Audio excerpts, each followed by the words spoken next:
तो सभी को नमस्कार। गुरु कृपा और आप सबका नमस्कार। किसान भाइयों, आज जो है गुरु कृपा फार्म पर सवाई माधोपुर जिले से किसान जो है औषधि फसलों की ट्रेनिंग लेने के लिए यहाँ पहुँचे हैं। तो इनका मैं आपसे परिचय करवाता हूँ। तो आइए सर।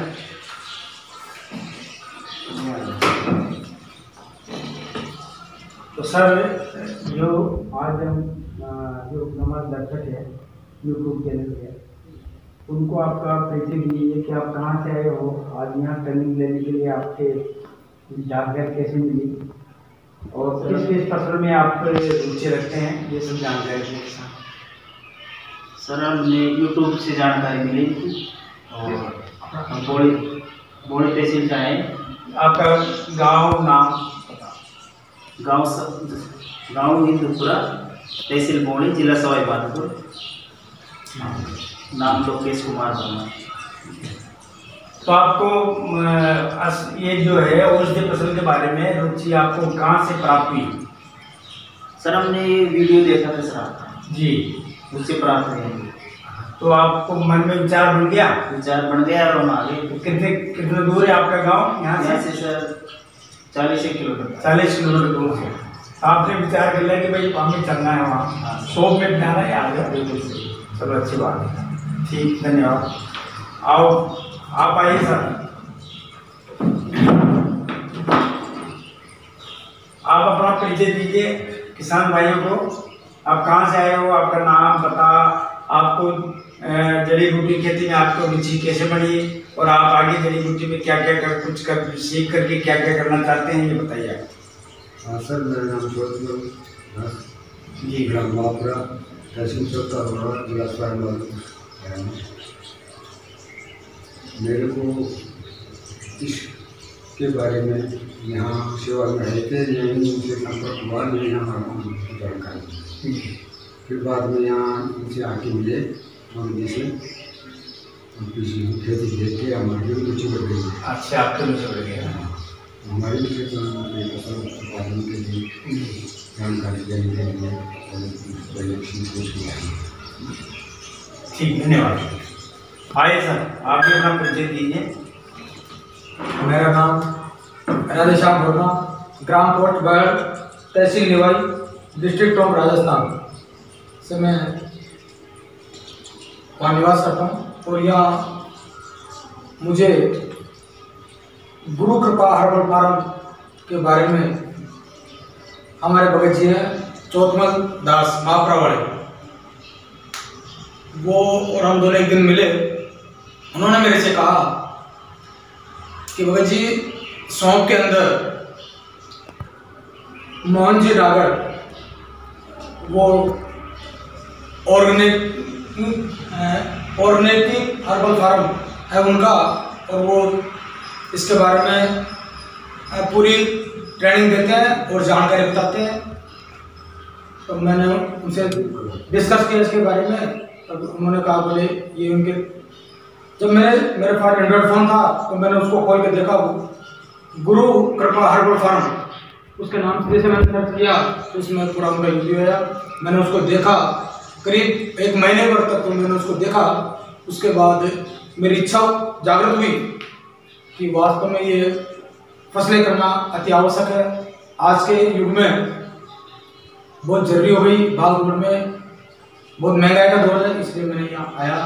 और आज मैं ट्रेनिंग लेने पे सौंप जो है गांव, इस गांव के अंदर ट्रेनिंग लेने आया हूँ।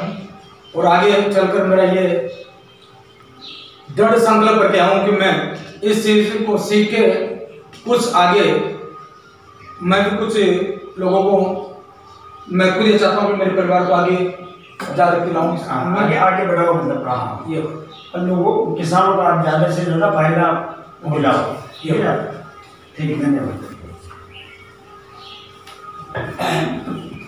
किसान भाई, ये किसान जागरूक किसान है, सवाई माधोपुर और टोंक जिले से, निवाई तहसील से और सवाई माधोपुर जिले से पधारे हैं।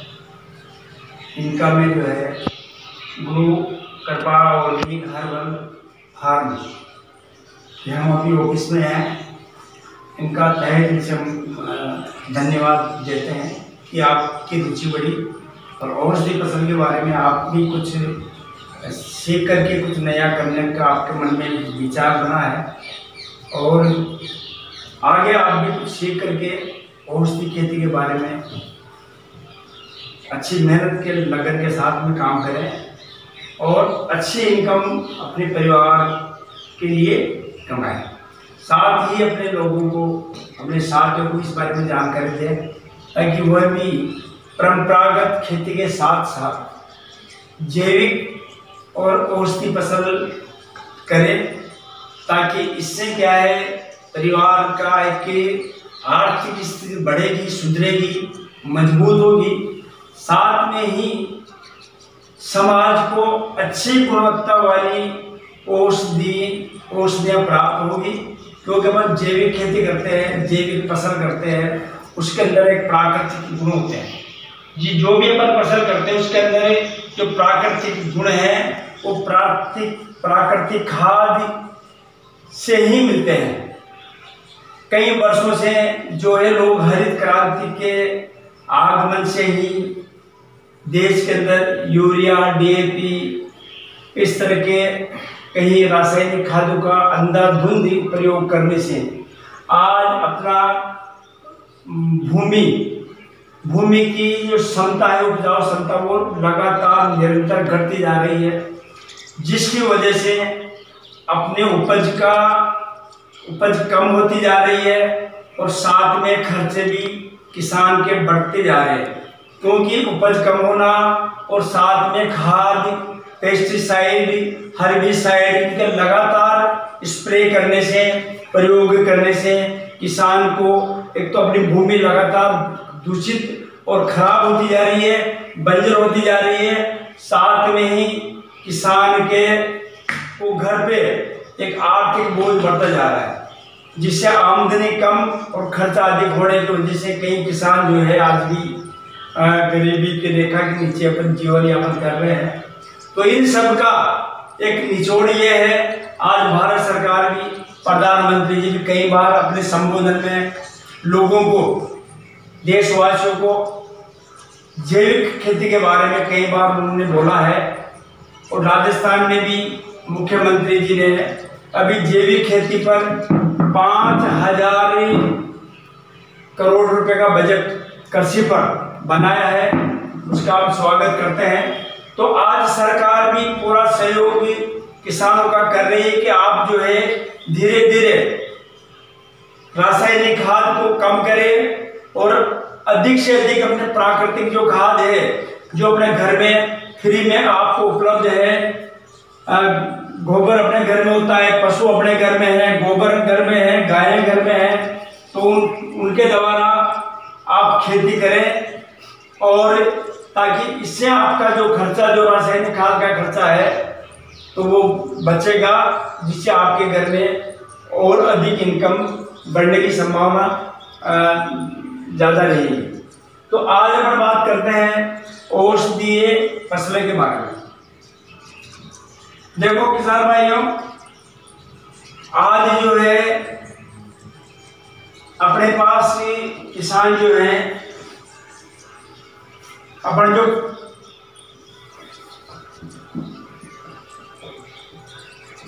फसलें, अब तक जो फसलें अपन लेते आए हैं वो फसलें हैं, नंबर 1 है खाद्यान्न।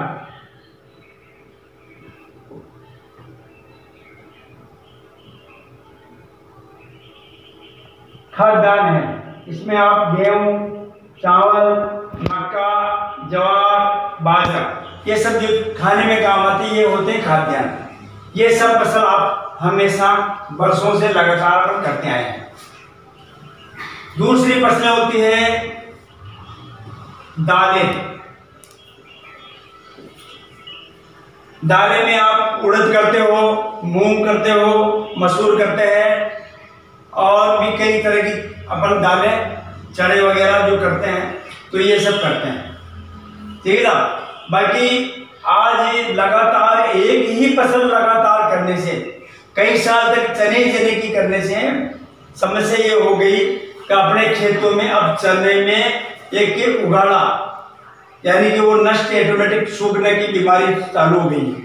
तो वहां भी अपन परेशानी है कि जो चने अपन लगातार कर रहे हैं उसकी पैदावार भी कम हो रही है, खाद की मात्रा भी अपन हर साल बढ़ाते जा रहे हैं। बाकी बीमारियां जो है लगातार एक ही खेती करने से जो है उगाड़ा चने में अपने हमारे एरिया में जो बहुत बड़ी समस्या आ रही है वो आ रही है उगा लेगी, तो उसकी वजह से अपनी फसलें चौपट होती जा रही है। तो इस तरह से अपन दालें करते हैं। तीसरी जो चीजें हैं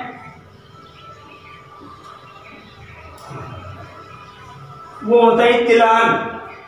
तिलहन में आप पूरे एरिया में अभी आप नजर घुमाओ, पूरे राजस्थान की बात करो, यूपी की बात करो, एमपी, हरियाणा, सब जगह मैं भी जाता हूँ और आप भी जाते हो, सब जगह सरसों दिखती है आपको। सरसों आज के डेट में सरसों दिखती है। तो ये तिलहन है। बाकी इसमें भी जो है पूरे देश में एक ही फसल करने की वजह से डिमांड, आपूर्ति ज्यादा हो जाएगी, डिमांड घट जाएगी, तो हर संभव जो है भाव के घटने के ज्यादा चांस रहते हैं, भाव अच्छे नहीं मिलेंगे। जब ज्यादा माल मंडी में आता है तो वो एकदम गवर्नमेंट का या कई सेठों का स्टोर फुल होने की वजह से वो एकदम करने की क्षमता कम होती है, तो भाव डाउन होते हैं। तो यहाँ भी किसान को जो है वांछित लाभ जो मिलना चाहिए वो लाभ नहीं मिल पाता है। तो यहाँ भी कोई विशेष फायदे की खेती तिलहन में है नहीं।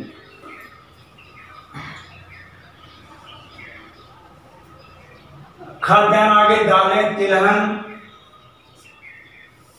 अब आ गई साहब बागवानी।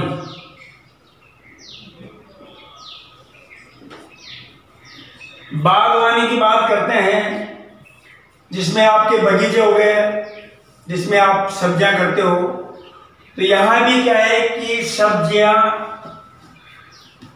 के अंदर सबसे ज्यादा केमिकल की आवश्यकता किसान को पड़ती है। सब्जियों में सबसे ज्यादा कीटनाशक का प्रयोग हर समय हर दिन करना किसान को एक जरूरत है, क्योंकि इनमें कीट ज्यादा लगते हैं और बिल्कुल दूषित हो गई है सब्जियां। सब जितनी बीमारियां जो समाज में जो आज फैल रही है, इसमें कई तरह के महामारी भी है। आप जूझ रहे हो, पूरा देश जूझ रहा है, पूरा संसार जूझ रहा है। कई तरह की आज कैंसर की बीमारियां हैं, दिल की बीमारियां हैं। तो इस तरह की बीमारियां जो फैलती है वो उसका मुख्य कारण जो है अपन जो आहार खा रहे हैं वो दूषित आहार खाने की वजह से अधिकतर बीमारियां शरीर में अपने नई शरीर में अपने पनप रही है। तो ये सब का मुख्य कारण होता है ये अपनी सब्जी वगैरह। तो यहां भी किसान को जो है अधिक पेस्टिसाइड के उपयोग करने से है और कई तरह के खाद डालने की वजह से और समय समय पे कई तरह की समस्या होने की वजह से सही भाव, सही कीमत नहीं मिलने की वजह से कोई विशेष फायदा यहाँ पर भी किसान को नजर नहीं आता है। तो ये भी आप लोग हम सब करते हैं।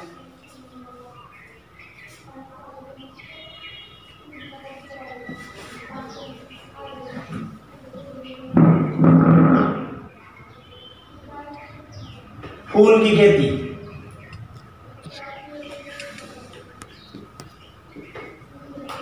कई लोग जो है फूलों की खेती करते हैं, सुगंधित खेती। सुगंधित तो ये खेती भी फायदेमंद जहां है वहां जहां पर सीधी नदी को, जहां पर कोई अच्छा शहर नदी को, वहां ये फूल की खेती थोड़ी मुनाफे की खेती है। अगर अपन सिटी आपसे दूर है तो इसको डेली इसका हार्वेस्टिंग करना, डेली ट्रांसपोर्टेशन करके सिटी में ले जाना, ये बहुत महंगा हो जाता है और खराब भी होने का ज्यादा डर रहता है। तो ये जहां सिटी के जो किसान हैं, सिटी के नजदीक जो रहते हैं, उनके लिए ये फायदा हो सकता है। बाकी गांव देहात के जो किसान अगर इसको करते हैं उसमें भी कोई ज्यादा मुनाफा नहीं होता है। ठीक है। और बताओ और क्या बच गई? खाद्यान्न, दालें, तिलहन, और क्या बचा है? और है कुछ इस तरह के, जैसे मान लो आप कपास की बात करें, नकदी फसलें जो होती है, नकदी फसलें जिसमें आप कपास, गन्ना और भी कई इस तरह की चीजें होती हैं, ठीक है। कपास गन्ने वाले कई जो क्षेत्र हैं वहां भी सही वाजिब रेट नहीं मिलने की वजह से, समय पे उनका भुगतान नहीं होने की वजह से वहां के भी किसान काफी आहत नजर आते हैं। तो ये सब चीजें जो आप कर रहे हो उसमें किसान को सही रूप से प्रॉपर तरीके से कोई अधिक मुनाफा उसका परिवार को सही पालन पोषण करने के लिए, अच्छी जीवन शैली जीने के लिए पर्याप्त नहीं होता है। तो साथियों, अब ये सब फसलें आप करते हैं और फिर भी अपन संतुष्ट नहीं है कि अपन एक अच्छे कोई नौकरी पेशा आदमी की तरह अपन किसान का जीवन, किसान का परिवार इस तरह की जीवन नहीं जी सकता है, हमेशा अभाव में रहता है। तो इसका विकल्प ये है कि ये इन फसलों के साथ में किसानों को थोड़ी थोड़ी जमीन, चाहे बीघा, 2 बीघा, एकड़, 2 एकड़, अपने हिसाब से जो सबसे महत्वपूर्ण जो फसल होती है जिसमें किसान को फायदा होता है और जिसको देश के अंदर अभी नाम मात्र के किसान, जो जागरूक किसान है बहुत कम है, न के बराबर हैं, वो लोग उस फसल को करते हैं और अच्छी इनकम वहां से किसानों को प्राप्त होती है। दूसरी बात, वहां पर आपको जो है पेस्टिसाइड का खर्चा, ये किस तरह का खाद, यूरिया, डीएपी का खर्चा भी वहां नहीं करना होता है। वो फसलें हैं जो जिसके अपन बात करने जा रहे हैं, जिसके लिए आप यहाँ आए हो, वो फसलें हैं औषधीय फसलें।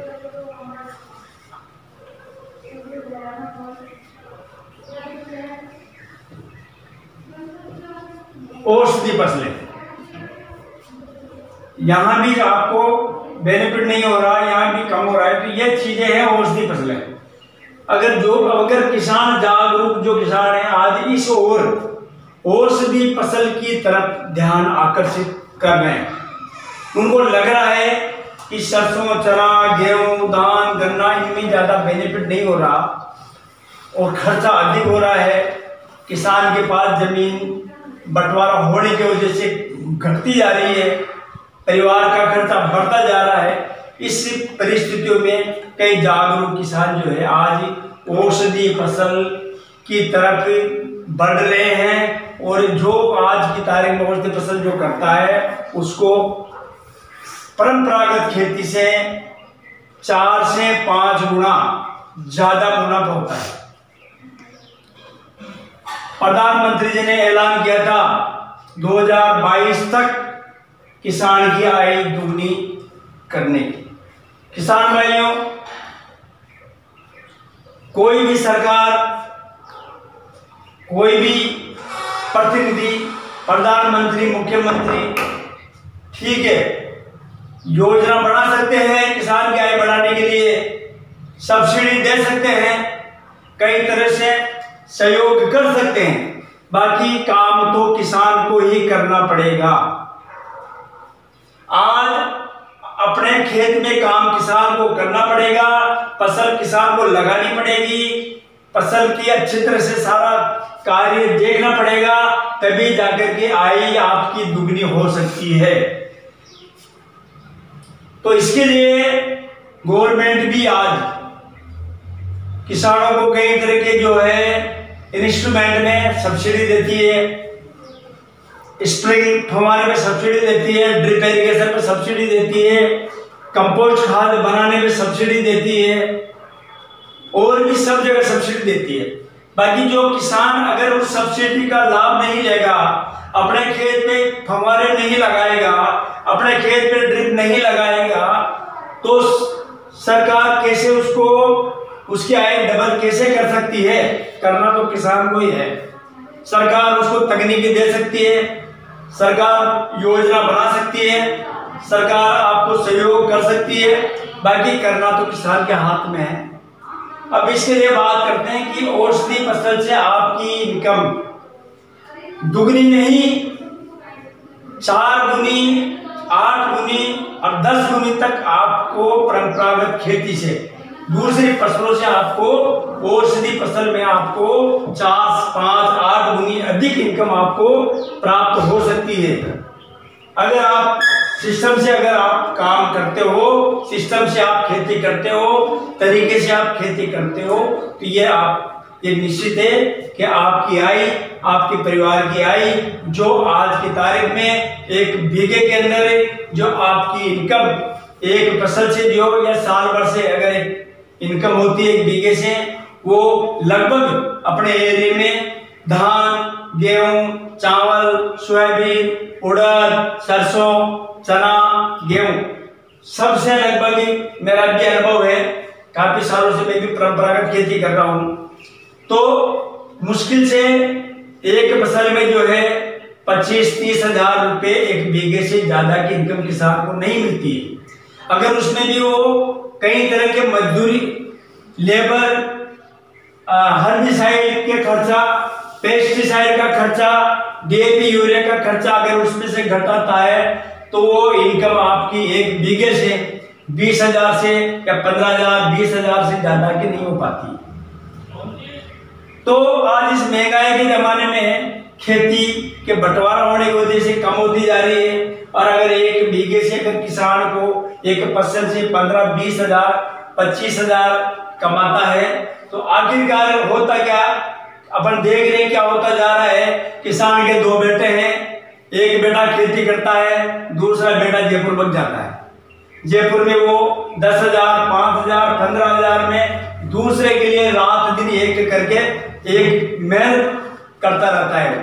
अपने अच्छी जमीन है उसको छोड़ करके, पलायन करके वो सिटी में जा करके और किसी धरना सेठ की नौकरी करना उसको पसंद, उसको रास आ जाती है कि गांव में तो कुछ रखा नहीं है, गांव में तो भूखे मरने की नौबत है, मुझे तो जयपुर जाना है, दिल्ली जाना है, और मुझे तो वहां पर 10, 15, 20 हजार की नौकरी करके मेरा पेट पालन करना है।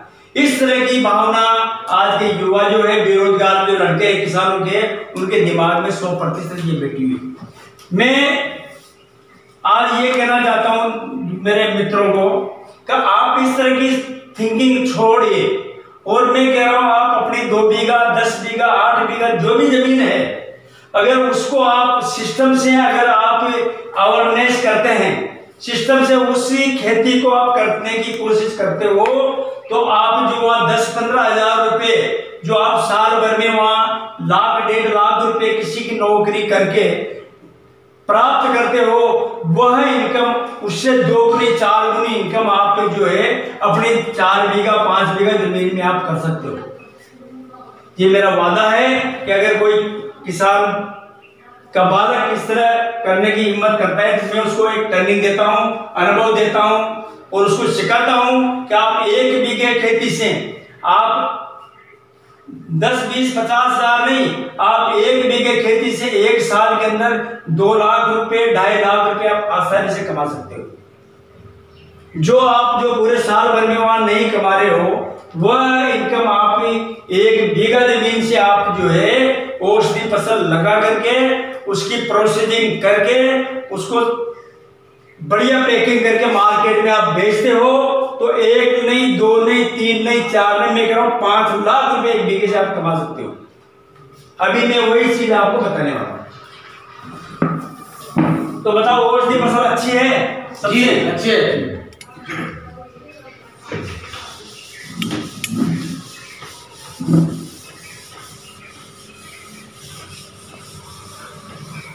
अब बात करते हैं आगे, कब कौन सी ऐसी औषधि फसल करें जिसमें अपनी आमदनी दुगनी तिगुनी 4 गुनी हो जाए।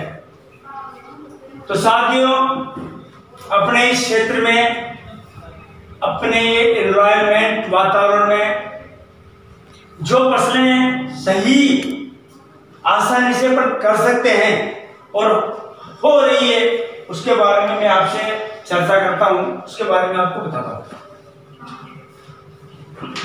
नंबर 1, अपन बात करते हैं ना सफेद मूंगफली की।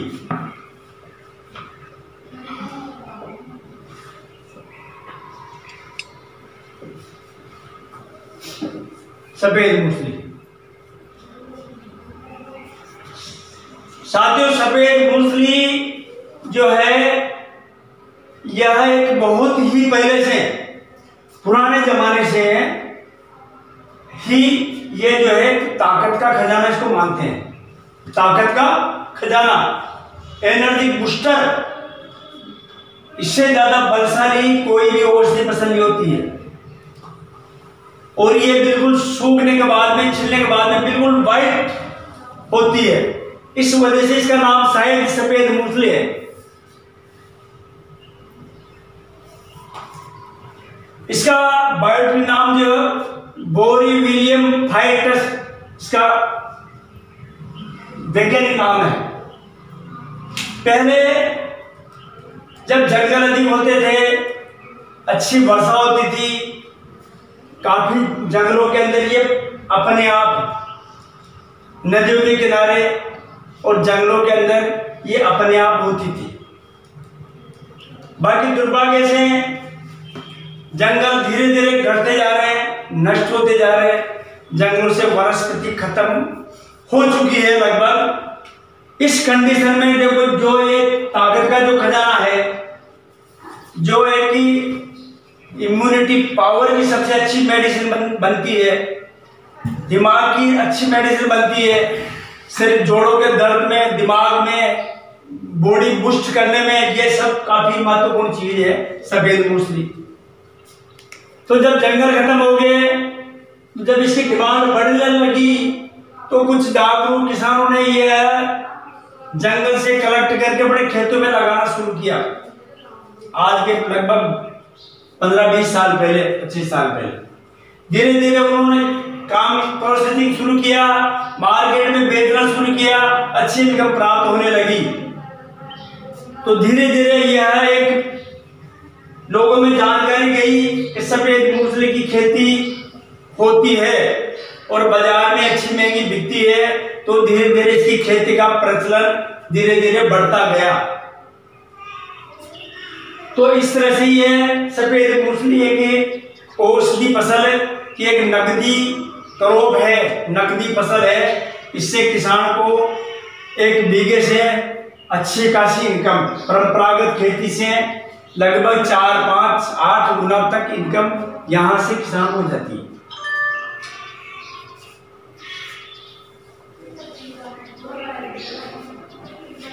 तैयारी, अब सफेद मूंगफली कैसे करते हैं, इसके लिए क्या तैयारी करनी पड़ेगी? तो सफेद मूंगफली के लिए सर्वप्रथम खेत की तैयारी कैसे करें?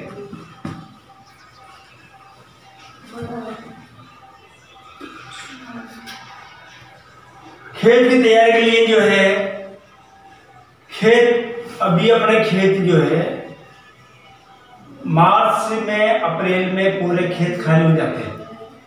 अपनी जो भी पहले की जो फसल है उसका हार्वेस्टिंग कंप्लीट हो जाती है। उसके बाद में पूरी गर्मी में अपना खेत खाली रहता है। तो इसकी तैयारी के लिए जो है आपका जैसे ही खेत खाली हो, अप्रैल के अंदर जो भी फसल आपकी उसके हार्वेस्टिंग के बाद में, तो उसकी तुरंत जो है आप हाकाई जुताई कंप्लीट कर लेना। अच्छी तरह का जुताई कंप्लीट आप कर लेनी चाहिए। ठीक है साहब, बिल्कुल आप जितनी गहरी जुताई आप कर सको उतनी गहरी जुताई डिस्क प्लाव से, हल से या और भी रोटावेटर से, जो भी आपकी साधन उपलब्ध, जो भी आपके पास साधन उपलब्ध है, उससे आपको गहरी जुताई करनी है। गर्मी में जुताई करके आपको छोड़ देना है। अब आपको खेत को जो है कब आपको तैयारी करनी है, फिर 1 जून को तैयारी कब करनी है आपको, वापिस जून से आपको वापस अपने खेत को संभालना है। और 1 जून से फिर उसमें जो अकाई है उसके अंदर अब आपको जो है खाद डालना है। जैसे जो भी खाद आपके घर में उपलब्ध हो, गोबर की खाद जो कम से कम 1 साल पुरानी होनी चाहिए, कच्ची खाद नहीं लें, 1 साल पुरानी पकी हुई गोबर की खाद, जो भी गोबर आपके पास है उसका 1 एकड़ में कितनी डालनी चाहिए, 1 एकड़ में, अपने एकड़ की बात करते हैं क्योंकि एकड़ पूरे देश में सब समझते हैं, और बीघा जो है प्रत्येक जिले में प्रत्येक राज्य में अलग अलग छोटा बड़ा हो सकता है, ठीक है ना। तो 1 एकड़ में आपको जो है कम से कम 3 ट्रॉली खाद उसमें डालना जरूरी है। 3 ट्रॉली खाद उसमें डालना जरूरी है 1 एकड़ में। अच्छी फसल लेने के लिए 3 ट्रॉली खाद आपको डालना है। 3 ट्रॉली खाद डालने के बाद में आप जो है उस जमीन में आपको पानी चला देना है। क्या करना है, एक बार उसी जमीन में आपको जो है पानी छोड़ देना है गर्मी में। यानी कि ये काम कब तक करना है आपको, लगभग 10 जून के तक, 10, 12, 15 जून तक, ठीक है ना। खाद डालने के बाद में खाद को पिलाने के बाद, खाद को डालने का मतलब ये थोड़ी एक जगह ढेर कर दो। खाद के डालने का मतलब है पूरे खेत में फैला दो, 1 एकड़ बीघे में 3 ट्रॉली। अब आप ये अगर ये दो बातें हैं जुताई करने की। अगर आपकी जो है, अगर आपने ढग्गड़ ज्यादा ढेले पड़े हैं तो उसमें जुताई हो नहीं पाती है, ठीक है ना। क्या नहीं होगी, जुताई नहीं होगी ना। आप फिर अगर आपके पास में उपलब्ध है रोटावेटर, तो आप उसमें आप रोटावेटर चला करके उसको सही कर सकते हो। उससे क्या है, आपका खाद और मिट्टी मिक्स हो जाएगी। तो आप उसमें क्या कर सकते हो, खाद डालने के बाद में रोटावेटर चला सकते हो। क्योंकि वैसे गर्मी में अपन जो अकाई करेंगे उसके अंदर अपन को ये ढग्गल ज्यादा निकलेंगे, क्योंकि मिट्टी जमीन सूख जाती है, और तो उसके अंदर ढेले हकाई करेंगे तो ढेले निकलेंगे, ठीक है ना। और ढेले के ऊपर भी अपन कूड़ी हल चलाना सही नहीं होता, रोटावेटर उसके ऊपर चला सकते हैं अपन। तो खाद डालना है। खाद डालने के बाद में आपको रोटावेटर से बिल्कुल उसको एक मिक्स हो जाएगा वो, और वो जो आपका ढेले हैं खेत के अंदर जो मिट्टी है उसका चूरा हो जाएगा, ठीक है। ये काम आपको करना है। ये करने के बाद में फिर जो है आपको उसके अंदर पानी चला देना है। बिल्कुल खेत रोटावेटर चला दिया, मिट्टी आपकी एकदम हो गई गुरबरी टाइप, तो उसमें आपको क्या करना है, पानी छोड़ देना है। पानी छोड़ने के बाद में जब वह 1 हफ्ते में, 10 दिन में, 8 दिन में, 15 दिन में वह जमीन आपकी बा आ जाएगी। बा आने का मतलब आप तो समझ गए, अपने लोकल क्षेत्र से हो, बाकी कई दूर दराज के भाई नहीं समझ पाएंगे। बा आने का मतलब है कि वह ऊपर की परत सूख जाए जमीन की, यानी उसके अंदर कोई भी हल कूली दोबारा रोटावेटर जो भी चल सके। यानी बा आने का मतलब है कि उसके ऊपर की परत सूख जाए, ठीक है। ऊपर की परत सूख जाए, उसके अंदर दोबारा फिर आप जो है हकाई करनी है। हल से करो या रोटावेटर से करो या और कोई आपके पास है तो उससे करो अच्छी तरह। फिर आपको बाढ़ने के बाद उसको बिल्कुल हकाई करनी है। अब ये देखना है कि बिल्कुल आपकी मिट्टी जो है ना बिल्कुल मुलायम हो चुकी है। बिल्कुल आप उसमें हाथ डालो तो आपका हाथ आसानी से जमीन में चला जाए, ठीक है, और नमी भी आप उसके अंदर है नीचे। अच्छी तरह जुताई, एक बार अगर अच्छी तरह जुताई नहीं हो तो 2 बार भी आप कर सकते हो। गहरी जुताई, गहरी जुताई होने के बाद में, गहरी जुताई होने के बाद में, या आपने गहरी जुताई कर ली साहब,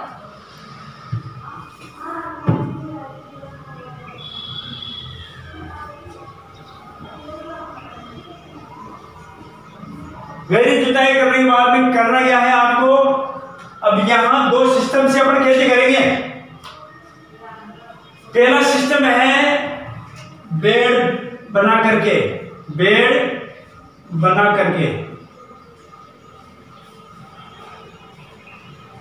बेड बना करके भी खेती हो सकती है और अच्छी होती है। बाकी बेड किसको बनाना है, जिस किसान के भाई के पास में, जिस खेत पर ड्रिप इरिगेशन सिस्टम लगा हुआ हो, जिसके पास ही ड्रिप इरिगेशन सिस्टम हो, इनलाइन उसके वहां बिछी हो, उन किसान भाई को बेड पर खेती करना अच्छा है, उनके लिए बेड पर खेती करना अच्छा है। दूसरा जो है मेड़ बनाकर, मेड़ बनाकर, दूसरा तरीका है मेड़ बनाकर। मेड़ को अपने राजस्थान में कहते हैं डोड़ी, जैसे अपन आलू की डोड़ी बनाते हैं इस तरह की डोड़ी, ठीक है। अपने हल की ट्रैक्टर के बजाय वो होता है बंड फार्मर होता है, डोड़ी मेकर जो भी है आप वो, उससे आप डोड़ी बनती है, आलू जैसी डोड़ी। जिस किसान के भाई के पास में ड्रिप इरिगेशन हो, इनलाइन बिछी हो, वह उस खेत के अंदर अच्छी गहरी जुताई होने के बाद में अच्छे बेड बनाना है। बेड 2-2.5 फीट का चौड़ा होना ठीक है, 2-2.5 फीट का चौड़ा होना चाहिए, और उसके जो बेड के बीच की जो दूरी है वो केवल मात्र जो है 1 फीट का गैप होना चाहिए, ज्यादा नहीं, ताकि उसके अंदर अपन चल सके, ठीक है, ज्यादा जमीन। और 1 फीट का, बेड से बेड के बीच में 1 फीट की नाली होती है ना, वो नाली 1 फीट से ज्यादा नहीं होनी चाहिए नाली। बेड आपका होना चाहिए 3 फीट का बेड होना चाहिए, क्योंकि जो ड्रिप इरिगेशन होती है वह 4 फीट के फैसले पे गवर्नमेंट लगाती है, सब्जी वाले ड्रिप इरिगेशन। तो 3 फीट का बेड हो गया, 1 फीट की आपकी उसकी नाली, उसके नीचे वाली नाली हो गई। यहां आपको ड्रिप लाइन बिछानी है, ड्रिप लाइन उसके अंदर। अब करना क्या है, आपको बेड बनाने के बाद में उस बेड पे जो है आपको, जैसे ये बेड बन गया आपके, ये बेड हो गया आपका, ये बेड बन गया, ठीक है। 3 फीट चौड़ा बेड है, 1 फीट का नीचे नाली है, फिर 3 फीट का बेड है, इस तरह से ये बेड बनेगा। इस बेड के बीच में आप जो है 4 लाइन में, 4 लाइन में आप इस पे आप जो है सफेद मूसली लगानी है, ठीक है ना। क्या लगानी है, सफेद मूसली 4 लाइन में एक बेड पे। और कैसे लगानी है, बेड को 5-5 इंच की या 6-6 इंच की दूरी पे उसको जो है एक औजार से, जिसको अपन कुदाड़ी, फावड़ी या कोई इस तरह का कोई नुकीला कुछ इस तरह का हो, उससे उसको चीरना है बेड को, ठीक है। बेड को चीर करके अपन जो है, तो ये है सफेद मूसली का बीज, ये सफेद मूसली है, इसका बीज भी यही है, इसको अपन कंद भी बोलते हैं, और प्लांटिंग मटेरियल भी इसको बोलते हैं, सफेद मूसली का। करना क्या है आपको, ये इसमें कई किसी में ज्यादा भी होते हैं, ये इसमें इतने ज्यादा है फिंगर, किसी में कम है, तो अपन इसको जो है इन फिंगर को काट लेते हैं, इनको अलग अलग करते हैं, और सावधानी से मैं आपको बता रहा हूँ। इस तरह से इसका दो फिंगर एक साथ काटने हैं, दो ठीक है साहब। कई बार एक फिंगर खराब हो जाए तो दूसरा उग जाए, दो फिंगर। इस तरह दो फिंगर का आपको इसमें कटिंग करनी है, ये इस तरह से चाकू की तरह से नोक से, ठीक है साहब। तो इस तरह ये फिंगर आपने काट लिया। इस फिंगर को आप जो है ये बेड जो बनाया है इसमें ऐसे लगाना है आपको, बिल्कुल ज्यादा। दूसरी बात, कई किसान मेरे से पूछते हैं कि कितनी दूरी पे, तो इसको ज्यादा दूरी पे नहीं लगाना चाहिए। इसको केवल मात्र फिंगर से फिंगर की केवल मात्र 1 इंच का गैप होना चाहिए, ज्यादा नहीं, 1 इंच का गैप, 1 से 2, अधिकतम 2 इंच बस, ठीक है। कई लोग जो है बताते हैं यूट्यूब पे 6 इंच का गैप होना चाहिए, 4 इंच होना है, ऐसा नहीं। ऐसा आप लगाते हो तो आपका जो है उत्पादन काफी कम आता है, काफी कम आएगा, क्योंकि बीज कम डालेंगे तो पैदा भी कम होगी, ठीक है ना। तो केवल मात्र आपको, क्योंकि इसका जो फिंगर बनेगा वो इतना ही तो बनता है नहीं, इतना ही बन रहा है ये फिंगर, ये तो फिंगर बन रहा है नहीं, तो इतनी सी जगह में तो है ना ये, ठीक है। इसलिए इसका ज्यादा लगाते हुए जो है 1 या 2 इंच से ज्यादा का गैप बीच में नहीं होना चाहिए। तो आपको इस तरह से इसको लगाना है 4 लाइन में। लगाने के बाद में इसमें तुरंत ड्रिप बिछा करके, अच्छा एक बात और, लगाने से पहले अपन को इसके अंदर जब वो इसमें नाली बनाएंगे इसको लगाने के लिए, वो नाली ज्यादा गहरी भी नहीं बनानी है, वो केवल मात्र आपको 2 इंच गहरी बनानी है बस। कितने? 2 इंच गहरी। 2 इंच गहरी नाली में आपको बेसल डोज के रूप में आपको इसमें जो है केचुआ खाद इसमें डालना है। केचुआ खाद इसमें डालना है। वो आपका जो है 1 एकड़ में लगभग बेड में आप लगाते हो तो 1 टन, बढ़िया, 1 एकड़ में कितना? 1 टन पर्याप्त है। अगर कम हो तो उससे भी काम चल जाएगा, अगर आधा टन हो तो काम चल जाएगा, बाकी बढ़िया। अगर अच्छी उपजाऊ और अच्छी पैदावार लेने के लिए आपको जो है 1 टन गोबर को केचुआ खाद का प्रबंध रखना है। नहीं, जैसे मान लो 1 एकड़ है, अब 1 एकड़ कितने बीघा होता है? क्या एकड़? 1 एकड़ कितने बीघा होता है? एकड़ अपना एकड़, हाँ, अपना एकड़ जो है 1.60 बीघे का 1 एकड़ होता है ना, टोंकर सवाई माधोपुर जिले का 1.60 का, यानी 1.5 बीघे का। हाँ, 1.5 से थोड़ा ज्यादा, 1.60 कर देखो आप, वास्तविक 1.60 होता है। अपना जो एकड़ में जो है 43,360 वर्ग फीट का होता है एकड़। अपना जो बीघा है वह है 27,225 वर्ग फीट का। इनका आप कैलकुलेट करते हो तो 1.60, 1 एकड़ में 1.60 बीघा अपना होता है।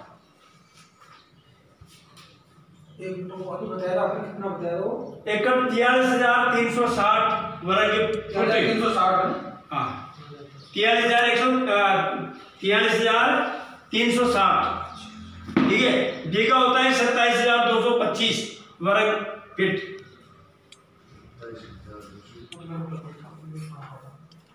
ठीक है, तो ये उसके अंदर आप 1 टन कैसे डालना है, जो आप जो नाली बनाएंगे हैं उस नाली के अंदर आराम से मुट्ठी से बढ़िया डाल दिया फुल बढ़िया, ठीक है। साथ में कम से कम आपको जो है 2 क्विंटल, इसमें 2 क्विंटल आपको चाहिए नीम की खड़ी, नीम की खाद। 1 क्विंटल तो इसमें आ गया खाद में बड़ी 1 क्विंटल नहीं, 1 टन की केचुआ खाद, 1 टन, 1 टन है। 1 टन का मतलब 10 क्विंटल। 10 क्विंटल 10 क्विंटल केचुआ खाद। और 1 क्विंटल नीम की खाद, नीम की निमोड़ी का वो चूरा, नीम की खड़ी बोलते हैं उसको,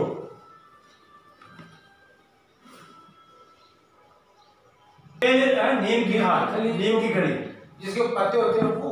अरे नीम नहीं जानते कि आप? नीम की निमोड़ी, निमोड़ी की खड़े आपको नहीं मिले, आपको कहीं भी उपलब्ध नहीं हो तो मेरे से कांटेक्ट कर लेना, मैं उपलब्ध करवा दूंगा आपको। केचुआ खाद ये हमारे फर्म है, इस पे आपको केचुआ खाद भी मिल जाता है और नीम की खड़ भी हम उपलब्ध करवाते हैं, ठीक है साहब। और जो सफेद मोटे का जो बीज आप देख रहे हो वो बीज भी हम उपलब्ध करवाते हैं, ठीक है।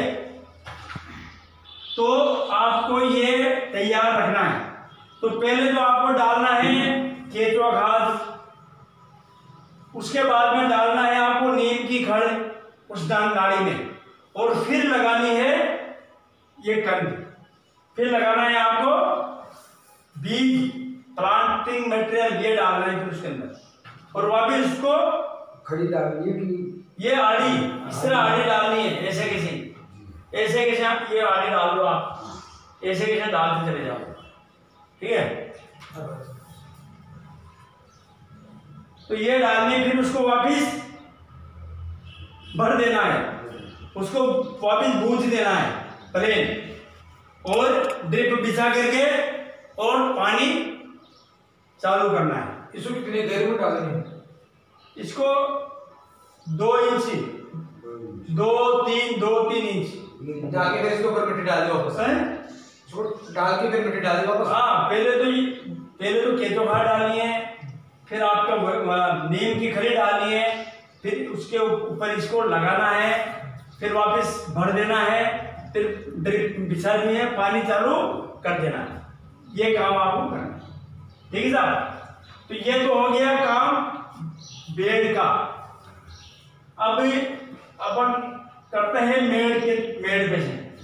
मेड़ पे से वही तैयारी वही करनी है खेत की, बढ़िया गहरी इकाई पानी वानी दे करके उसको बढ़िया बा करके बुरबुरा होने के बाद में उसमें अपन बढ़िया बेड़ बनाएंगे, एक बेड़, मेड़, डोली, जिसको अपन डोली बोलते हैं राजस्थान में, डोली, ठीक है। वो डोली बनाएंगे अपन, जैसे आलू की डोली होती है इस तरह डोली, या शकरकंद लगाते हैं शकरकंद की डोली होती है, इस तरीके पर डोली बना देंगे। डोली के फिर उस डोली के बीच में अपन उसको फावड़ी, कुदाड़ी या कुछ औजार जो भी है उससे उसको चीरेंगे। औजार चीरने वाला तीखे मुंह वाला होना चाहिए, नहीं तो पूरी डोली खराब हो जाएगी, ज्यादा चौड़ा होगा फावड़ी वगैरह तो, ठीक है। उससे उसको चीर करके फिर वही आपको जो है उसमें क्या डालना है, वर्मी कंपोस्ट, नीम की खड़ी, और उसके बाद में इसमें भी वही 2-2 इंच के गैप में उसमें रखना है अपन को नाड़ी में, और वापिस उसको दबा देना है।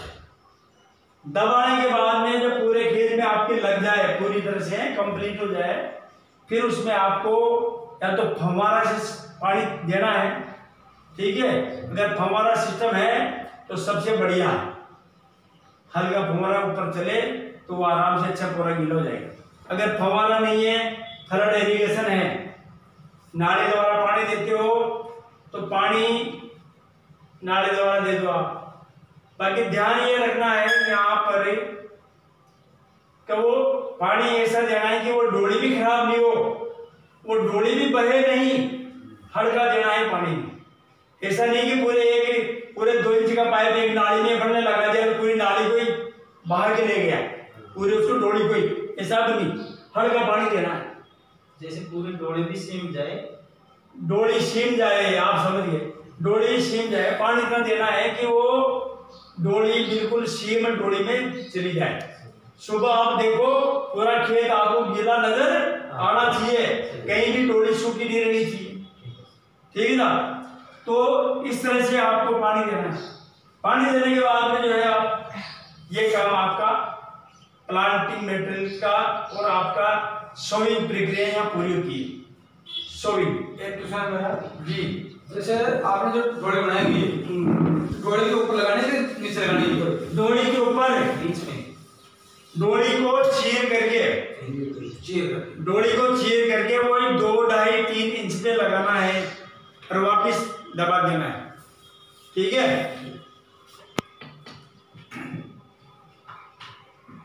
जैसे इसको लगाते हैं पानी भी छोड़ना पड़ेगा, नहीं पानी आपको छोड़ना पड़ेगा। ठीक है, पानी छोड़ना पड़ेगा, पानी छोड़ना पड़ेगा। अब आगे क्या है, इसको फिर जो है आपका यह 1 हफ्ते से 15 दिन के अंदर 10 से 15 दिन में आपका पूरा जर्मिनेशन आपको अच्छा दिख जाएगा। पूरी सफेद मूंगफली आपको उग जाएगी, जर्मिनेशन दिख जाएगा पूरा का पूरा 15 दिन में। 8 दिन के बाद से जर्मिनेशन चालू हो जाता है। 15 दिन में पूरा 100% जर्मिनेशन आपका पूरा आ जाएगा, वो आपको दिख जाएगा। इसके बाद में कर लेंगे आपको, जब बारिश के मौसम में खरपतवार की सबसे बड़ी समस्या होती है, सभी फसलों में खरपतवार होता है, तो यहाँ पर भी जितना खरपतवार आपके होता है उसको तुरंत निकालना है। लगभग हमारे यहाँ 3 बार में खरपतवार निकाली जाती है बारिश में, 3 बार। अगर आपके यहाँ कम होती है तो 2 बार निकालो, अगर ज्यादा होती है 3 बार निकालो, फिर ज्यादा होती है तो 4 बार निकालो। बाकी खरपतवार आपको निकालनी है। ठीक है ना। जैसे डोरी बनाएंगे उसके बीच में जो जगह रहेगी उसमें भी चारा वगैरह हो जाएगा उसको। हाँ, वो जो भी चारा होगा ना उसको साफ करना है, ऊपर से उखाड़ दो और उसको बीच में से वो कर दो। अगर डोरी जो करते हैं अपन बेड, वो मेड पे तो चारा निकालने के बाद में आप उससे कुदाली फावड़ी से दोबारा उस पर दोनों तरफ से मिट्टी भी उस पर ऊपर बढ़ा सकते हो, है ना। ठीक है, बेड पे तो ऐसा होता नहीं है। बाकी मेड पे अपन ये कर सकते हैं, डोरी पे मिट्टी अपन चढ़ा सकते हैं। ठीक है, उससे क्या है, खरपतवार, वो नाली की खरपतवार भी साफ हो जाएगी और अपने उसमें मिट्टी भी, ठीक है, ऐसा कर सकते हो। पेड़ से बेड़ी कितनी दूरी होनी चाहिए? अरे वो दूरी, वो तो बिल्कुल टच में होना चाहिए। वो तो जैसे अपन उमरा, जो उमरा होता है, उमरा कोई कसर बोलते ना उमरा, तो वो उमरा जैसी थोड़ी बड़ी, उमरा छोटा होता है, वो ये डोरी अपन को थोड़ी बड़ी करनी है। वो तो ट्रैक्टर के सिस्टम होता है सब, वो तो उसके हिसाब से ऑटोमेटिक हो जाता है। वो तो वो ट्रैक्टर का जो पहिया होता है ना, उसके बराबर उसमें रहता है वो गेयर। ठीक है, इतने सी कर लो ना, इतनी सी। हाँ, वो तो बस। अब आपने देखना ये इस तरह का फिगर है, ये है ना, ये खरपतवार निकालनी है आपको। खरपतवार निकालने के बाद में आपका जो है पानी टाइम पे देते रहना चाहिए। जब तक बारिश नहीं हो, खेत में नमी बढ़ी रहनी चाहिए।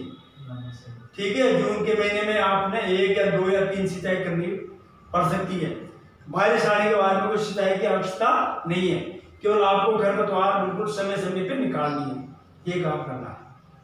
अगर वो मिट्टी अगर चढ़ा उस पे डोरी पे मेड़ पे चढ़ा सकते हो, उससे भी आपकी निंदाई हो जाएगी, खरपतवार भी साफ हो जाएगी। जैसे फिर खेत में पानी भर जाता है बरसात की वजह से, वो निकल जाएगा। देखो, ये पानी की व्यवस्था तो आपको देखनी है, आपका खेत कैसा है कैसा नहीं है। पानी भरने वाले खेत में अपन को नहीं करनी चाहिए। ठीक है, पानी में तो कोई सी फसल नहीं होती, सब खराब होती है। ठीक है ना। तो ये तो वह सिस्टम। अब ये नवंबर में आप किसकी हार्वेस्टिंग होती है, हम आपको बीज में बताते हैं किसके अंदर ही, ये तो समझ में आ गई। अब इसके अंदर बात करते हैं बीज कितना लगेगा। ठीक है ना।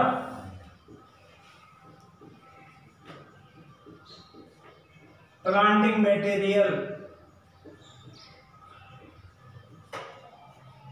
प्लांटिंग मटेरियल बीज, क्या क्या चीज की जरूरत होती है अपने को, बीज की। ठीक है। अब इसमें 1 एकड़ में जो है आपका बीज चाहिए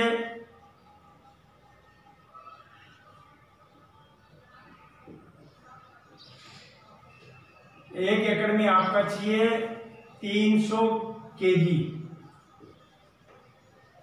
कितना चाहिए एकड़ में? 300 kg, 300 kilo, 3 quintal KG 300 kilo, 3 quintal. 1 एकड़ में बीज की जरूरत पड़ती है 300 किलो की। ठीक है ना। खाद मैंने बता ही दिया, वर्मी कंपोस्ट चाहिए आपको वर्मी चाहिए आपको, वो चाहिए 1 टन 10 क्विंटल। नीम की खड़ी चाहिए आपको, नीम की खड़ी आपको 100 किलो 1 क्विंटल। ठीक है साहब, ये आपको तैयारी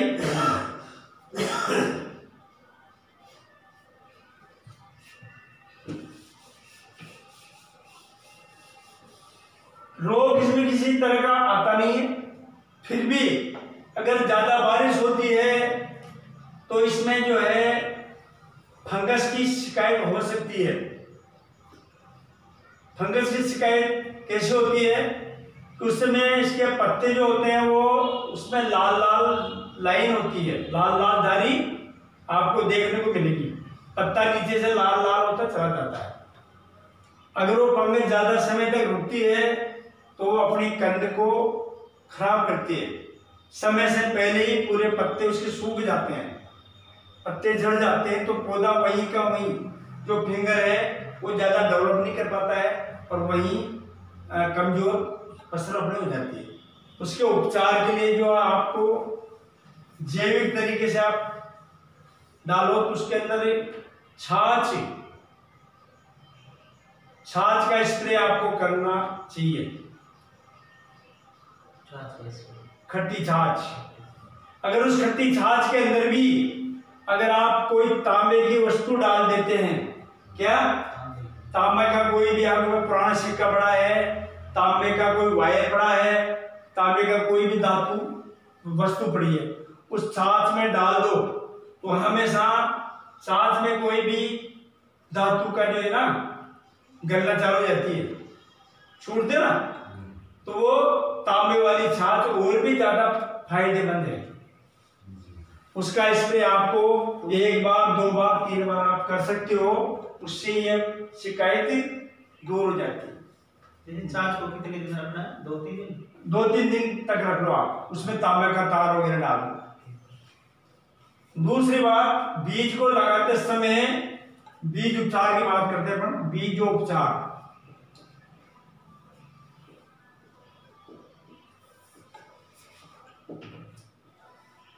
बीजोपचार के लिए क्या करना होगा, इसके अंदर जो है एक ट्राइकोडर्मा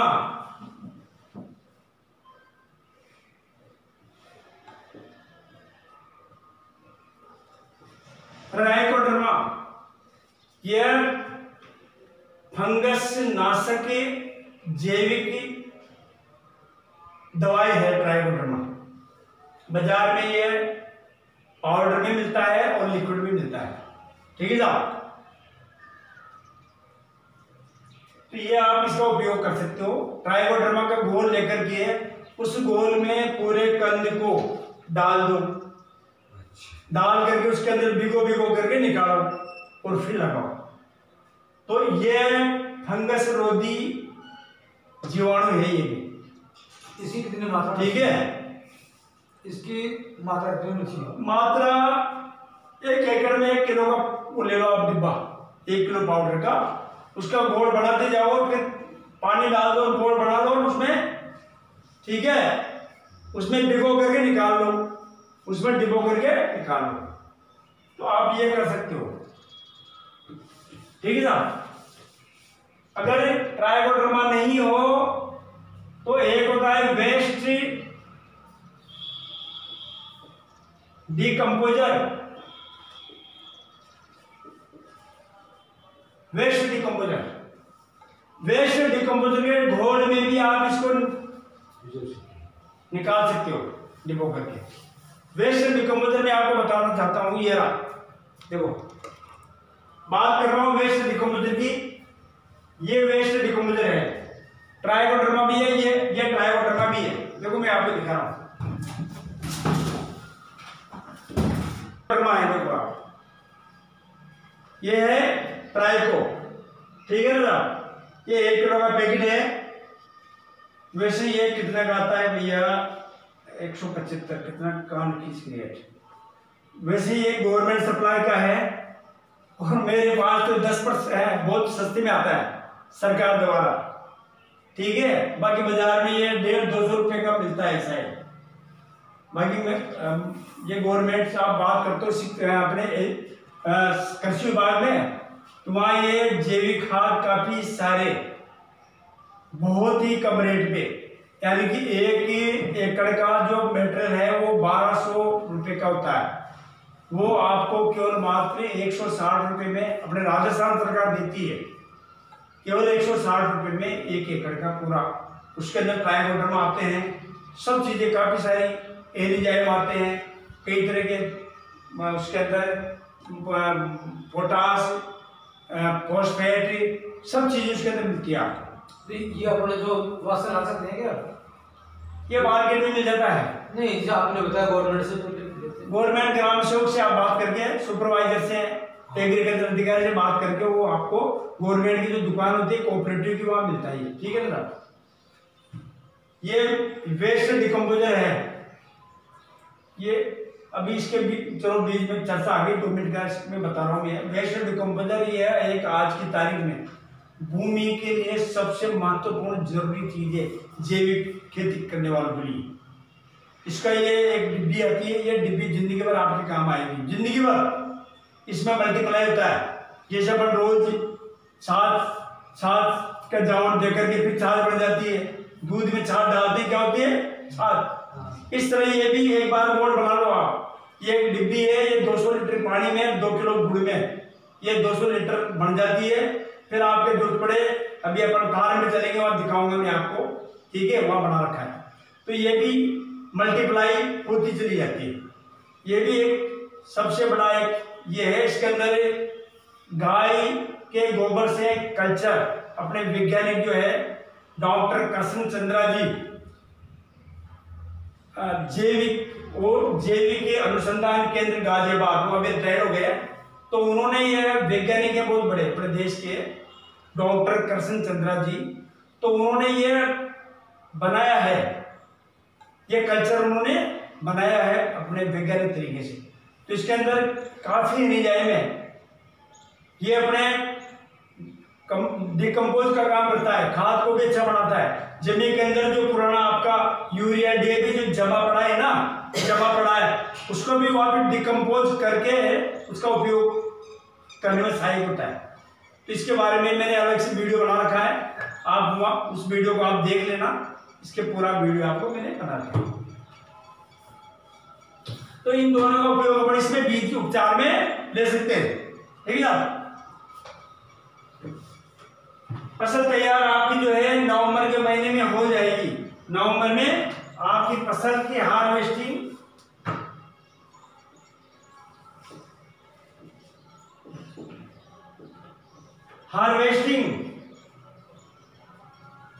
ये 6 महीने की फसल है। इसका ड्यूरेशन टाइम क्या है, 6 मंथ। 6 महीने में आपकी सफेद मूंगफली की फसल कंप्लीट हो जाती है, यानी नवंबर के महीने में। जून में आप लगाते हो, नवंबर के महीने में लास्ट नवंबर तक आपकी कंप्लीट होती है। जुलाई में आप लगाते हो तो दिसंबर में आपकी फसल तैयार होती है। हार्वेस्टिंग का पता कैसे चलेगा, जैसे जैसे आपकी फसल परिपक्व होगी, मैच्योरिटी पे आएगी, तो उसके पत्ते आपको पीले पड़ करके झड़ जाएंगे, बिल्कुल पत्ते बिल्कुल साफ हो जाएंगे, पूरी डोरी पे पत्ते हट जाएंगे। तो ये समझ लो कि आपके पत्ते पीले हो गए और पत्ते झड़ गए, आपकी सफेद मूंगफली कंप्लीट हो चुकी है, ठीक है। दूसरी बात, उसको आप निकाल के देखेंगे, देखने के बाद में उसको आप जो है हाथ में लेकर के दोनों उंगलियों से दबाएंगे तो उसका छिलका हट जाएगा, मतलब छिलका उसका हट जाएगा, तो समझो आपकी मूंगफली पक चुकी है। अगर छिलका नहीं हटा या कुछ वो कहीं कच्ची है तो थोड़ा आप इंतजार किया, पत्ते हटने के बाद में उसमें कोई डेवलपमेंट नहीं होता है, बाकी वो पक जाती है। उस समय आप निकाल सकते हो, ठीक है साहब, उस समय आप निकाल सकते हो। अब बात करते हैं इनकम की। बात करते हैं इनकम की। तो अब सबसे पहले उसकी प्रोसीजिंग क्या करनी पड़ेगी, उसको अपन मार्केट कैसे ले जाएंगे, यानी कि अब उसकी बात करते हैं आपको बेचने की।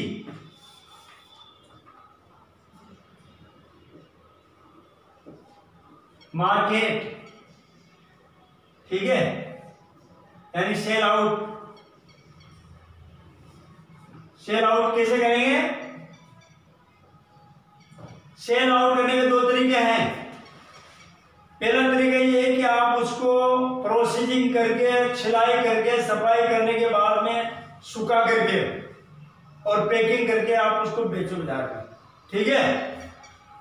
तो वो आपको 1000 से 1200 1300 रुपये किलो बिकती है। लाख सवा लाख रुपए क्विंटल वो बिकती है। ये तरीका है। दूसरा तरीका है, आप गिले एक गीला माल है, ये भी हमने स्टोर कर रखा है, ये गीला है, तो ये बीज में काम आएगा। ये किसमें? बीज में। किसान लोगों के लिए बीज में ये देंगे, उपलब्ध करवाएंगे, जिनको जरूरत होगी उनको बीज में देंगे। हमारे खुद खेत में भी बीज में लगाएंगे हम, तो ये बीज के काम आएगी। तो इसको आप स्टोर कर लो। इसकी मिट्टी को भी नहीं तोड़ना है आपको, बिल्कुल मिट्टी लगी रहने दो। जितनी मिट्टी लगी रहने दो, जो नहीं लगी उसको जो आराम से हटने दो। जो थोड़ी बहुत रहेगी आपकी मिट्टी तो रहने दो। उसको ला करके अपने ठंडे कमरे में छायादार स्थान पर पे आप उसको स्टोर कर दो। कोई खराब नहीं होगी। ऐसे कुछ में कट्टे वट्टे में नहीं डालना। बोरी में, टाट की बोरी में भरो तो अच्छा है, और ऐसे ढेर करके बोरी ऊपर लगा दो आप, वो भी अच्छा है, ठीक है। हम दिखाएंगे नहीं, हमने खुला कर रखा है गोदाम दुकान में। तो इस तरह से आप इसको स्टोर करके बेचेंगे। तो ये हो गई बात। अब इस इनकम की अपन बात करते हैं, इनकम कितनी होगी, क्योंकि अपन खेती जो कर रहे हैं इनकम के लिए कर रहे हैं।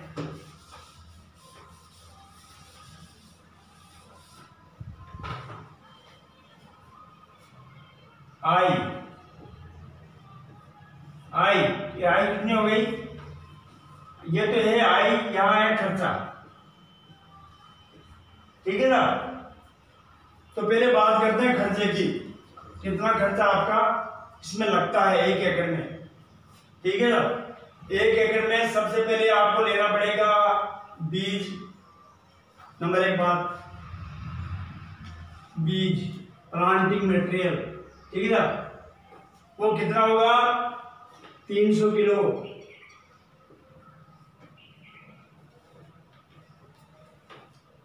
ये मार्केट में बढ़िया बीज जो मिलेगा आपको, मिलेगा 300 रुपये किलो। कितने का? 300 रुपये। तो ये आपका होता है 90,000 रुपये का।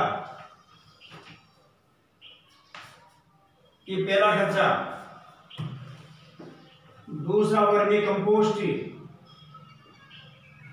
वो वर्मी कंपोस्ट आपको चाहिए 10 क्विंटल, यानी 1 टन।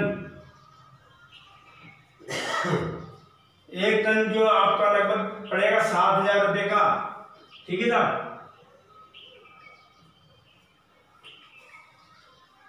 नीम खड़ी,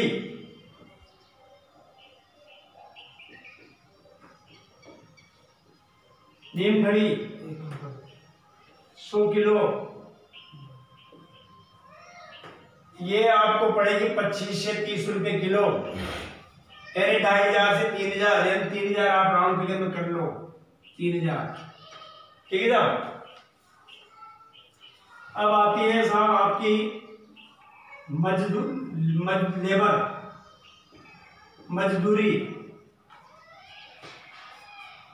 सब आ गई इसमें। यह मजदूरी लगभग आपकी रहेगी 10,000 रुपये की, ठीक है साहब। बाकी आप इसमें खेत की तैयारी, खेत हकाई जुताई सब आगे इसके अंदर, खेत की तैयारी में वो भी एक, आप सब किसान कितना घंटा ट्रैक्टर चलता है, कितने खर्चा होता है, वो सभी फसल में आप करते हो। फिर भी कितने माने इसको? एक एकड़ में 3,000 रुपये है, 3,000 कितना? 3,000 3,000 रुपये। 3,000 रुपये आपकी खेत की तैयारी में। हाँ तो 3 बार तो करो कम से कम। ठीक है ना। अब बाकी और अगर आप जो है पैकिंग वगैरह, पैकिंग अन्य खर्च में जो भी है 5,000 रुपये आप अन्य खर्च में आप और जोड़ लीजिए। ठीक है, ये आपका खर्चा कितना हो गया जोड़ो? 1,10,000, 1,08,000 है। अरे नहीं 71 कैसे होगा? 90,000, 7,000, 1,10,000, 1,08,000 कितना हो गया? 18,000, 18 होता क्या? 18 ये 1,00,000 ही हो गया। 1,00,000 का 1,18,000, 1,18,000 ठीक है ना। ये खर्चा हुआ आपका 1 एकड़ का 1,18,000। 2,000 और जोड़ दो आप इसमें, राउंड फिगर में 1,20,000 ठीक है ना। 1,20,000 का 1 एकड़ का खर्चा है। यस, क्या मतलब नींद आ गई भैया। अच्छा, अब बात करते हैं इनकम की।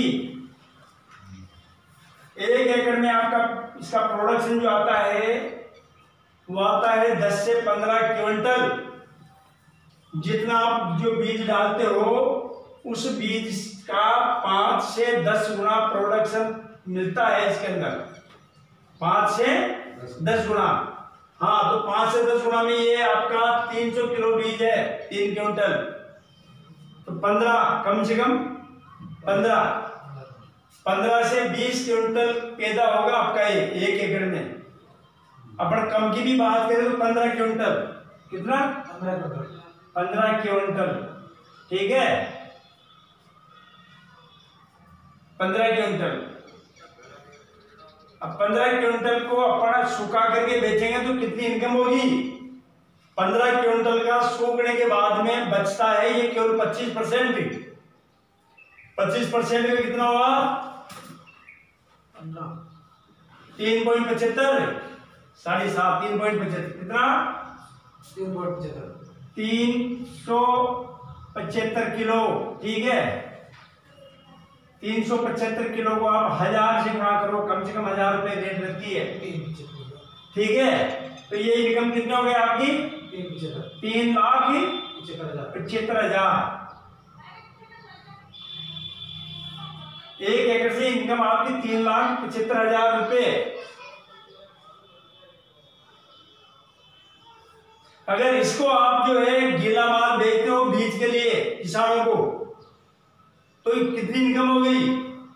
पैदा आपका हुआ 15 क्विंटल ठीक है, गुणा 30,000 रुपए, 30,000 रुपए क्विंटल बिकता है ये। 15 × 45 कितना हो गया? कितना हुआ? 4,50,000। अगर आप गीला बेचते हैं तो ये कितने का हो गया? 4.5 लाख। 4.5 लाख रुपए ये आपकी इनकम है। सूखा बेचते हैं तो ये, और गीला बेचेंगे तो ये। इसमें आप अपना बीज भी रख लीजिए, थोड़ा बहुत सूखा लीजिए, थोड़ा बहुत अपना घर का लिए बीज रख लीजिए, तो आपका खर्चा भी निकल जाएगा सूखा कर बेचेंगे तो, और आपका अगला साल का जो बीज है आने वाले टाइम में वो भी हो जाएगा ठीक है साहब। तो कितने इनकम होती है आपकी? 4.5 लाख। चलो आप दोनों को राउंड फिगर में करो आप। 3 लाख ही 4 लाख मानो आप ठीक है, माइनस खर्चा 1,20,000 कितना बच गया? 4 लाख कितना बचा? 2,80,000 ठीक है। 2,80,000 रुपये आपके 1.5 बीघा की इनकम, 1 एकड़ की इनकम, 1.5 मानो पूरी 2 मानो, तो 2,80,000 रुपये 1.5 बीघा यानी आपका 1 एकड़ से मिल दिया, वो भी 6 महीने में, और वो भी 6 महीने में। अब क्या इतना पैसा किसान को मिलना लगेगा मिलता है तो वह क्या कहीं दूर जाकर के नौकरी करने की सोचेगा? नहीं करेगा क्या? नहीं करेगा नहीं करेगा? नहीं करेगा। नहीं करेगा ना जी अगर वो कहीं नौकरी कर रहा होगा तो नौकरी छोड़ के अपनी खेती करेगा। जी करेगा। अगर बाकी ये तरीका है, इस तरीके से आप करते हो, इतनी मेहनत आपको करनी पड़ेगी, लगन लगानी पड़ेगी, खरपतवार निकालनी पड़ेगी, ठीक है, ये सब आप करते हो तो आपको 1 एकड़ से 2,80,000, इसको और घटा लो 2.5 लाख रुपए भी कम नहीं है। 2.5 लाख रुपए 1 एकड़ से आप दूसरी फसल में 1 एकड़ से कितना मिल रहा है? सरसों में, ये गेहूं में, सोयाबीन में कितना मिल रहा है? 1 एकड़ से उड़द सोयाबीन करते हो उस समय, सोयाबीन में कितना मिलेगा? उड़द में कितना मिलेगा? अरे मान लो 25,000, मान लो 25,000 रुपये मिलेगा है, और यहाँ मिल रहा है 25,000 रुपये, यहाँ मिल रहा है 2.5 लाख रुपए। 10 गुना इनकम, कितनी ज्यादा? 10 गुना। 10 गुना। मोदी जी कह रहे हैं दुगुना, अपन कह रहे हैं 10 गुना। मिलेगी नहीं मिलेगी? मिलेगी। सही है? सही है। तो आप करोगे? करेंगे। करोगे ना सब? तो ये है तरीके से खेती करने के, अपनी इनकम बढ़ाने की। ठीक है साहब, नमस्कार, जय हिंद, जय भारत। जय भारत।